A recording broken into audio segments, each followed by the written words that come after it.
Have you ever noticed your tomato plants looking healthy one day, then suddenly wilting the next? Many people think it's just lack of water, but it could actually be tomato bacterial wilt. This disease is caused by a soil-borne bacterium called Ralstonia solanacearum.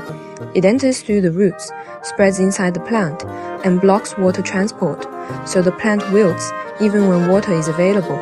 Typical symptoms include daytime wilting, drooping leaves, and eventual plant death. If you cut the stem, you may see a milky bacterial ooze. In gardening, prevention is not just about the plant, it's about managing the microbes in the soil. One important approach is using beneficial microbes to suppress harmful ones, also known as biological control. In our live pot trials, we simulated natural infection conditions. Untreated plants quickly wilted and declined, while those with beneficial microbial treatment remained healthy. A key factor is the core functional strain, PB16. It rapidly colonizes the rhizosphere, forms a biological barrier, occupies ecological niches, and limits pathogen invasion and spread.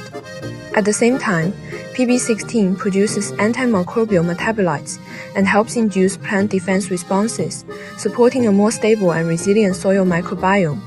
So instead of only trying to kill pathogens, it's more effective to rebuild a healthy soil ecosystem. Follow us for more insights on plant health and sustainable growing.